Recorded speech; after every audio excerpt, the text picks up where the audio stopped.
Hi மக்களே! வாங்க இன்னைக்கு கருப்பு சுண்டல வச்சு குருமா எப்படி வைக்கிறதுன்னு பார்க்கலாங்க. இது இட்லி, தோசை, சப்பாத்தி, சாப்பாட்டுக்கு கூட சூப்பரா இருக்குங்க. நீங்க உங்க வீட்ல ட்ரை பண்ணி பாருங்க. அடுத்த வாட்டி சமைக்கிறப்போ. இதுக்கு ஒரு தேங்காய் பேஸ்ட் வேணுங்க. அதை இதில் அரைச்சி எடுத்து வச்சுக்கோங்க. நல்லா மையா அரைச்சி எடுத்து ரெடி பண்ணி வச்சுக்கோங்க.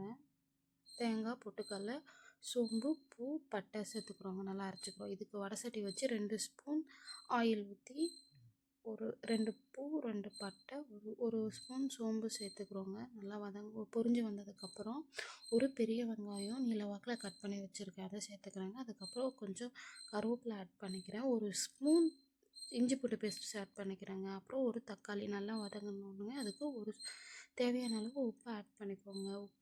உப்பு ஆட் பண்ணி நல்லா வதங்கினதுக்கப்புறம் இதில் நான் ஒரு 4 கத்திரிக்காய், ஒரு உருளைக்கிழங்கு கட் பண்ணி வச்சுருக்கேங்க, அதுவும் ஆட் பண்ணிக்கிறேங்க.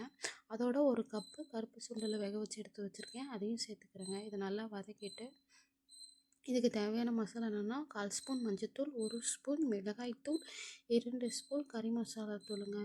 சக்தியோட கறி மசாலா தூள் நான் யூஸ் பண்ணியிருக்கேங்க. சூப்பராக இருக்குங்க, நீங்களும் ட்ரை பண்ணி பாருங்கள்.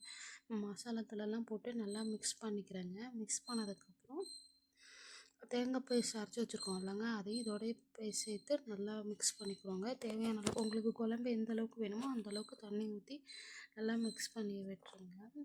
நல்லா கொதித்து வந்ததுக்கப்புறம் மேலே எண்ணெய் பிரிஞ்சு வந்ததுக்கப்புறம் நீங்கள் எடுத்து யூஸ் பண்ணிக்கலாம். என் வீடியோ உங்களுக்கு பிடிச்சிருந்தா என் சேனலை சப்ஸ்கிரைப் பண்ணிட்டு லைக் பண்ணி கமெண்ட் பண்ணுங்கள்.